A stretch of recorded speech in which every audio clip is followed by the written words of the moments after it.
gun shy doesn't always come from guns. I think that needs to be really understood. I think most of the time it doesn't, but I think a lot of times it happens inadvertently.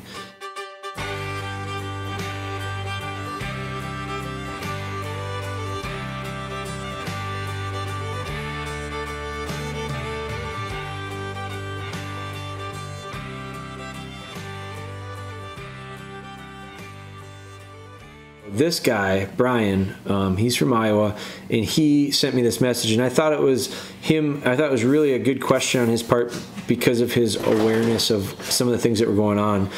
This was on June 4th, so literally 1 month ahead of time, he's thinking about this. So I'm going to just read his question, read some of my responses, and then we'll go into it a little bit. But it says, what is your opinion on age to start training to gun noise? My pup is 4 months old, which I know is young, but I'm worried about the 4th of July and my neighbor's obsession with fireworks, scaring him as he is an outside dog. Thought maybe if I get him used to gunfire prior to the 4th, it won't be an issue. So I think I messaged back to him. I said, I think the time is right when the pup is ready, not based on age. I use retrieve in the intro process, so that needs to be first in place with confidence in a very positive place. 4 months old, I would not likely be ready to intro gunfire. I think there's a lot to be risked too early and very little to be gained. As far as the 4th of July goes, I think preparation is the key. Not knowing what your scenario looks like as far as your neighborhood, I would try to get a feel for what risks there might be. His answer was, unfortunately, it's normal small to medium fireworks to be shot off randomly basically the whole week as it became legal in Iowa. My direct neighbor has also a big night, has a night that he sets off a big display that rivals most city fireworks, and it's close to me enough that makes my windows rattle. My plan was to have him let me know the night that he set off the big ones and probably just take the pup for a drive or get away from it. Just worried without intro to that loud noise prior to fireworks, it may be a poor intro. I said, I think you can start on some very slow, loud noises and bangs in preparation, but remember to do it at a great distance, slowly and incrementally. Over the next 3 weeks, I think you can go a long way in getting a pup ready for what they might hear on the 4th. I would still use caution and have the pup protected the best you can over the holidays. So I'm just going to go into that in a little bit more detail because I had a chance to think about it. I also had a chance to train with a good friend of mine recently, and he talked about some intro stuff that he does, and I thought made a lot of sense. I had not done in the past, and I really like it. Also, I've got Spry here, and there's a gravel pit down the road from us. It's about 3/4 of a mile down the road, but they're blasting today. They've gone 3 times where they blasted and my house shook. A really loud boom. You may end up hearing another blast here while we're recording because all the windows and everything are open, but it shakes the house and Spry gets nervous. Spry does not like that. Spry is sensitive, was very sensitive to gunfire. She's not afraid of it. And we've overcome any hesitation that she has towards gunfire specifically because of the incorporation of retrieve. She just loves retrieve so much. That was the key for her to get past or beyond the idea of she doesn't like these loud noises. So that was one of the tactics I took with her. But it was a slow incremental process, and typically, normally, what I do is I have someone else at a long distance away firing a little cap gun. Or for a long time, my son would use a 410, and he'd be at a distance, and he'd fire. He'd watch when I was retrieving with the dog, especially with Spry, who's really retrieve driven. I would throw something, he would fire. She wouldn't. A lot of times he's so far away, she barely responds or reacts to it. And then I'd send her for a retrieve, and then we'd slowly work our way closer over a matter of a week or so until there was an understanding that gunfire wasn't bad, wasn't anything reason to freak out or anything.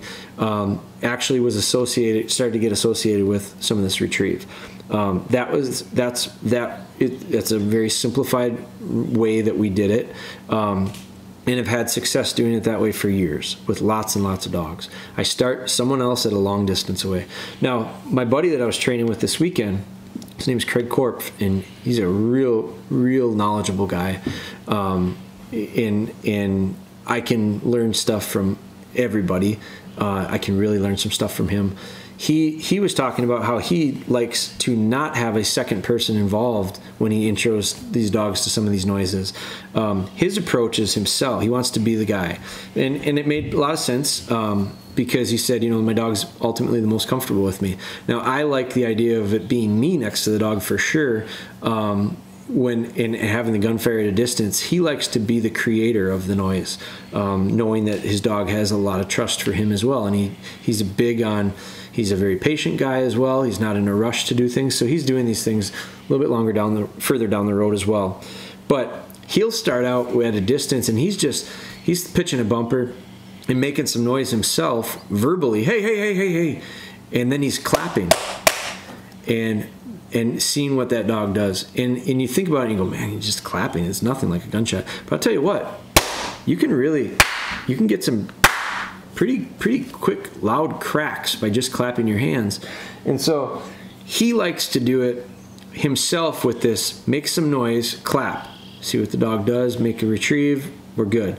Make some more noise, clap louder before he's ever bringing in a gunfire.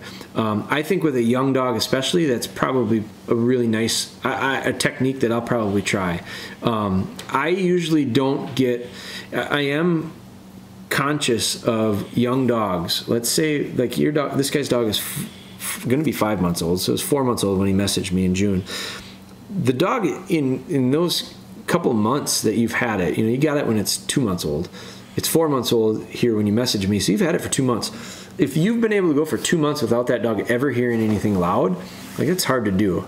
They're going to hear loud things, especially when they're real little and you're not thinking about it. And you got to be careful to try to avoid really loud things. But doing some walking around and clapping when they're little, we do.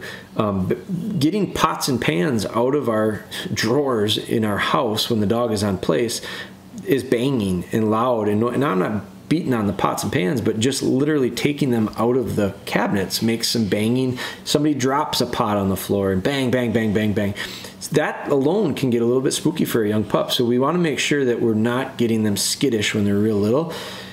Use those chances as opportunities for training. When there are those things that happen, something falls over in the garage and makes a big loud bang and the dog puts its tail between its legs and kind of scoots away from it. You see that, call them to you and tell them how good they are. Let them understand that something following that loud noise isn't scary. It's dad gets happy and I get praised, and start to connect some positive things to it prior to when those things come up. Use them to your advantage. So that's when the training really starts to intro to gunfire.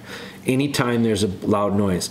Before there is an unexpected loud noise, I recommend building in some loud noises. And loud noises is a relative term. Clapping your hands can be a loud noise. Dropping a pot on the floor or a pan can be a loud noise. Replicate things that potentially are going to happen so they happen when you want them and you're ready for it, and your dog is you're able to respond really quickly to the dog and connect some of this positive stuff. Now, when it comes to like you preparing for 4th of July, you're not going to probably replicate some of the booms that are going to happen. I do think, and you've got an outdoor dog, I would bend the rules maybe a little bit and bring the dog in when you know that's going to happen. I do think it's smart to talk with the neighbor and let them know, hey, I've got this young dog and I want to make sure we don't scare the hell out of it. Could you let me know when the big show is going to be? Because you know it's coming and you know it's going to be big.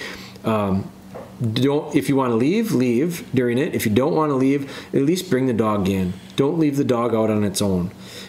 Because if the dog's out on its own and this stuff's going on, he has nobody to comfort him. He has nobody to say it's okay. We don't want that. So I wouldn't hesitate to bring the dog in. Bring the dog in and put it down in the basement. Put it in a crate down in the basement. Don't make it be the first time you've ever put the dog in the crate, because that's a traumatic enough experience. But this is all preparation stuff. Put it in a nice, soft, or a nice, safe, comfortable place. Put a blanket over the top of the kennel. You get down in your basement in a kennel with a blanket over the top of it, the loudest booms in the world are muffled greatly. So I think you want to prepare for that. And so a lot of you guys in the next week, the fireworks will start. And so I think the preparation, the understanding of it, that it's coming, is really key to your success in navigating through it. I don't recommend. I think if you have the opportunity, 4 months to me is a little young to introduce gunfire. I'm sure people do it, and I know people do it.